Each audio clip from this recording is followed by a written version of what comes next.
The Dauntless Astronomy by Ebenezer Breach. Ladies and gentlemen, truth is great and must prevail, so that all who are taught, led, or persuaded to contend for the impossible must sooner or later knuckle down to the possible, the inevitable, and the true. Man's nature, since the fall, is so constituted that imposture has more hold on his intellectual faculties than truth, and that which is false can attain much more ready and universal acceptance than that which is true. Thus, a lie, once made to fit, can get round the world, while truth is putting its boots on. It has been thus with modern astronomy, which is considered by all the educated and learned to be such a certain, settled, and intellectual science that they are disgusted with the least hint that this boasted science is founded on a scanty and baseless foundation. But the truth will out, and if any man wishes to be wise, even in the things of this world, he must be willing to commence fool that he may be wise. Prince Bismarck said, "I have always endeavored to learn new things, and when I have had, as a consequence, to correct an earlier opinion, I have done it at once, and I am very proud to have done so." A Portsmouth tradesman said when spoken to on the subject of astronomy, "I am quite satisfied about it, and if I am wrong, I have no desire to be put right." An American writer says, "The man who does not care to learn if his decision is right or wrong is not half a man." This is a lamentable state of mind on any matter, but on the subject of astronomy it is very inconsiderate. Suppose Dr. Cousins, for instance, were to tell you that your heart was the breathing apparatus of your system, and the lungs, the organ that propelled the blood through your veins. You would think he was a long way from being an eminent Portsmouth physician. And quite rightly, too, for no medical man could understand the human frame if his knowledge of physiology held such a baseless theory. It is precisely the same with the science of astronomy.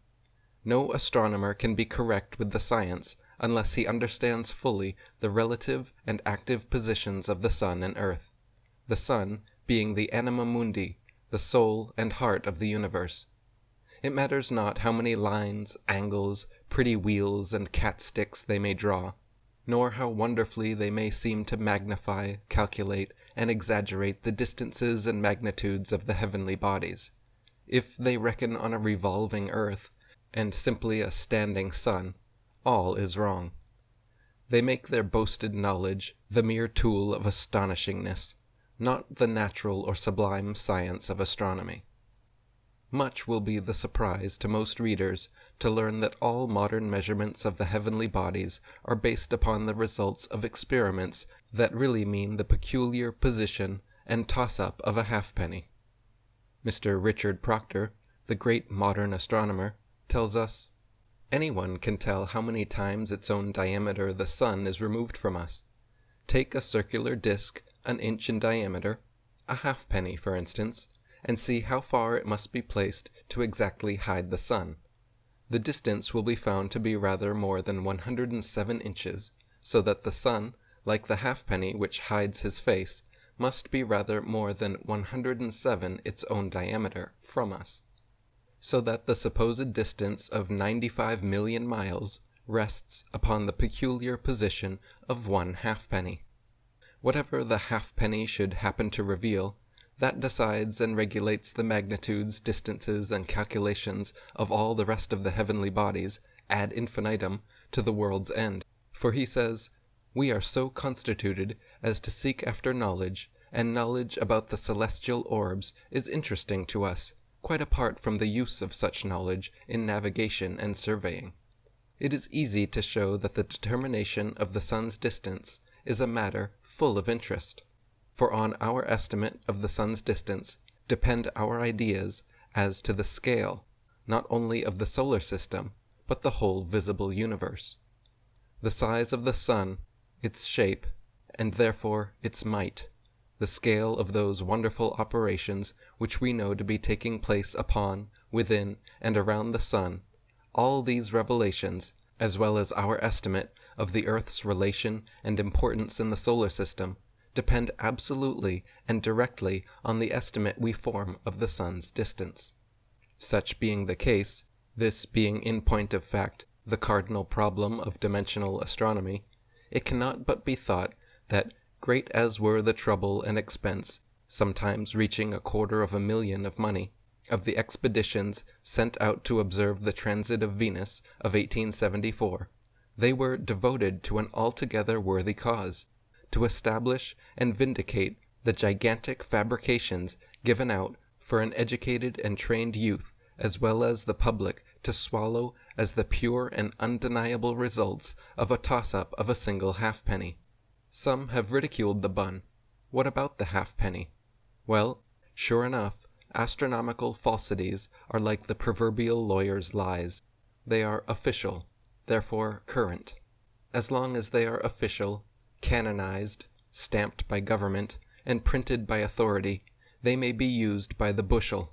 But you must not indulge in them personally, or singly. If children do, their parents will be angry. Their schoolmaster will cane them. Their governess will stand them on the form. Their minister will denounce them. If adults, from the pulpit as black sheep, for others to be aware of. And some ministers will thunder against Jacob's deception, yet coolly allow their school children to be taught the greatest deception and lies of the age in geography. Science ought to be a collection of truths, but the astronomers and geologists have made it a collection of lies. We cannot verify as truth that which is not of itself indisputably true, nor are the scriptures a ladder we can kick away with regard to the science of nature, any more than the science of the soul. Everyone is considered nowadays behind the times, and the age, who does not believe in the results of the halfpenny. But there are some phenomena in nature which suggest false ideas. There are manifold ways in which our senses may deceive us unless their evidence is carefully cross-examined. It strikes us that this halfpenny requires a great deal of cross-examination. We tried it ourselves and could hide the sun at 37 inches. That would make a lot of difference all around, from Greenwich to Venus, and from the transit of Venus to the sun, which never budges an inch for the greatest astronomer, or the most costly coin of the realm.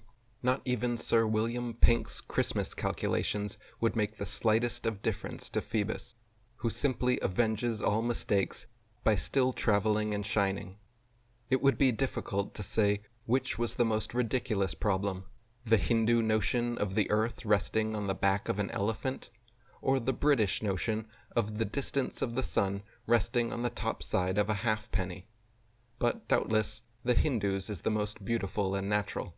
But Sir William Pink places undoubted reliance on results from the top of a halfpenny, as witness the first paragraph in his Christmas address of 1893, which commences, quote, "Ladies and gentlemen, some astronomers a few weeks since held a meeting with a profound lover of the heavenly bodies in the chair, for the purpose of demonstrating that the earth is not round, and does not revolve, but is somewhat the shape of a wedding cake, with figures on the top, and sugar representing the everlasting snows, glaciers, and frozen Arctic regions.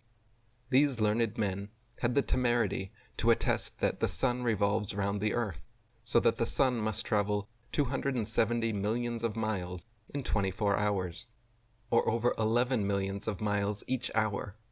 Well, if this assertion was true, we are afraid we would not get any seasons, and Christmas addresses would not be required, or perhaps all the inhabitants may want to burrow in the huge plum cake.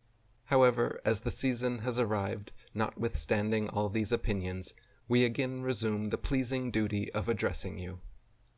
The sun is a concentrated body of light, heat, and attraction, not an expanded substance at all. Its actual distance less than 6,000 miles. The worthy alderman makes a mistake when he says that we held a meeting for the purpose of demonstrating that the earth is not round. We thoroughly believe it is round, like a table, or like a circular wedding cake, but not globular, like an orange, nor a spheroid. Then astronomers could not afford such a luxury as sugar to represent the everlasting snows. Pure white wadding did that, the iceberg represented by grocer's soda. which Bet Mullins was unaware was to be found at the North Pole. Then Sir William says, "We had the temerity to assert that the sun revolves round the earth." We only had the temerity to assert that which the glorious sun has had the temerity to perform for the last 6,000 years. And even Mr. Richard Proctor, the late great astronomer, details very graphically the railway of the sun. If the sun has its daily, monthly, and yearly pathway round the heavens, the earth can have no pathway round the sun. That phenomena would be entirely obnoxious to the economy of nature, where nothing is arranged but on the basis of philosophical necessity. Consequently, he who made both heaven and earth always proclaims the sun the traveller, never the earth, so we render unto all their dues. We can assure the Knight of Shire that it is only necessary for the sun to travel in a spiral path 15 miles per minute, 15 degrees every hour, from east to west, altering its position northward or southward about 1 degree a day, and will be done by its constant journeys through the 12 signs of the zodiac, the belt of the sky, which if he refers to Keith on the globes, page 4, he will find mapped out for each month in the year, which movement alone, and constantly, regulates the seasons, which produces in regular order the Christmas fruits he secures for his customers, and which he acknowledges in his next paragraph was produced by the extraordinary warmth of the sun. Perhaps the address was commenced in the middle of the day, when it was time for the afternoon nap, and we imagine therefore the pen dropping on the desk, and a respite is had in dreamland, and lo, one of the alderman's fields may produce next year 1,000,000 pumpkins that will produce 1,000,000 threepenny bits from his millions of customers, who surround him millions of times during the year, from all parts of the known world. And lo, in the middle of the field, one bumper pumpkin grows to the representation of the sun, that may go to the drill shed in November, and win a first-class prize. Won't that be good luck? He is astonished at the dream. It does not matter what those fellows said at the Albert Hall. I've seen it all in a dream. Talk about the sun not being larger than the earth. Why, it had to travel 270 millions of miles in 24 hours. It must burst asunder soon, and if my sunny pumpkin burst, all the juice would run out, then my prize would be lost at the show. Oh, I will never have that. But there, we will believe the wholesale grocer understands the evolutions and revolutions of tea, cheese, and bacon much better than the sun, moon, and stars. So grant a free pardon for all astronomical blunders. If the earth, therefore, remains in the same situation while the sun revolves round it, its mass must be much greater than that of the sun, for it is contrary to the laws of nature for a heavy body to revolve round a light one as its center of motion. The fact is, there is no doubt that our Creator has worked upon the number 10 in the creation. 10 divides the allotted period of the world's present era, 6,000. 10 divides the millennium, 1,000 years, to be spent by the redeemed of all nations in heaven, not on earth, as is usually reported. 10 divides the Jubilee and the captivity, the life of man, the plagues of Egypt, the kings, and the horns of Antichrist, also the 10 days of persecution. Now the earth is at least 10,000 miles in diameter, not 8,000. Enough has been allowed for the South Pole, the circumference of which no ship approaches within 2,000 miles, while the center of the earth is the North Pole, immediately under the North Star, the center of the heavens, which never varies its position. The president of the Geographical Society stated at the Portland Hall on one occasion that tropical vegetation had been found as far north as Disco. If found any farther north, they would have to change the present accepted theory of the shape of the earth. The sun is not more than 1/10 the diameter of the earth, nor more than 6,000 miles distant. Everything else in proportion, and everything is within 10,000 miles of us, so that the redeemed often are permitted to hear the songs of heaven before they reach there. "What beautiful singing of birds I hear," said a doctor as he was dying in St. George's Square. "Open the windows and doors, and let me hear that beautiful music," said another dying saint in Sultan Road, Landport. Eclipses are never occasioned by the Earth's intervention, or they would not be recorded 3 times out of 4, invisible at Greenwich. They are entirely associated with, ruled by, and dependent on the heavenly bodies. When a planet crosses the sun, it is a black disk. Eclipses are easily and correctly predicted by the Metonic system, not at Greenwich, but those able to compile the nautical almanac for Greenwich. The Chaldeans had the celebrated Metonic system of 19 years and could calculate eclipses for hundreds of years in advance. An eclipse has been known to occur while both luminaries have been above the horizon, so the Earth was entirely left out. The Moon has also a spiral motion 12 times faster than the Sun through the zodiac stars. All agree it is the nearest of heavenly bodies. Then how ridiculous to state that the nearest star is 100 times more distant than the Sun. With regard to the ocean, it is most certainly a level. Several gentlemen that have been to sea all their lives attest the same. As level as the road, said one to me, also experienced by the authorities that have had years of experience at the dockyard semaphore. A globular ocean is absurd in theory, ridiculous in imagination, and never had an existence. The same phenomena that occurs with a ship outward or homeward bound would never occur on the plains of the Orinoco, which are level for 1,000 miles. Would anyone declare the level plain to be globular because the pole of a van might be seen first, owing entirely to laws of perspective and angular vision? This has been tested in our own experience with an opera glass. If the Earth revolved 120 times swifter than a cannonball, no engine would keep the metals, as nothing will remain on the drum of the shaft unless it is spliced on. The life of no living creature would be worth 5 minutes' purchase after it had started 1 revolution. The laws of gravitation is a myth, a vain imagination, and a scientific toadstool. A light is never made larger than the place to be enlightened. A room is never taken round the light, but the light round the room. A light is never placed far distant, but as near as possible. All matter is inert and motionless, so we are not a set of leapfrogs leaping about on Newton's merry-go-round, but stately men and women walking on a stable and fixed earth. Thus we cannot do without railways, by reckoning so many jumps to each place as we want it, and it comes round, or we might be able to reckon 3 jumps to London, 4 jumps to Kent, 8 jumps to Birmingham, and back again in tent. With regards to navigation, an artificial globe is never taken to sea to sail by, but always superficial charts as flat as the surface of the sea. One of the greatest lighthouses just opened is fully visible at the distance of 300 miles. Navigators always take the sun, never the earth, and they use tables compiled 200 years ago and handed to them by pagans 200 years before that. How much more simple would navigation be if the dictates of nature were accurately and fully followed? Captain Perry and several of his officers on ascending high land in the vicinity of the North Pole repeatedly saw for 24 hours together the sun describing a circle upon the southern horizon, a spiral motion. And the moon, which has charge of the tides, Captain Perry says, had the appearance of following the sun round the horizon. Nature can be watched and tested, and no baseless theories can long survive attack.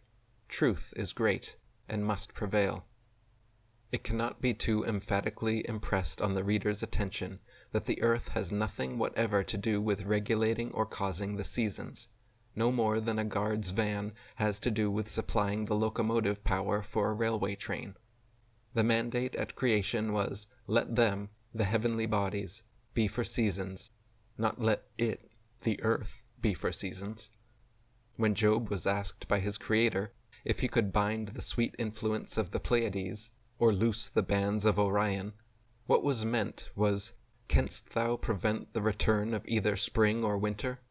For the turn of Pleiades referred to certain stars or constellations denoting spring, and Orion to certain others denoting winter, as was well understood by the people in the East.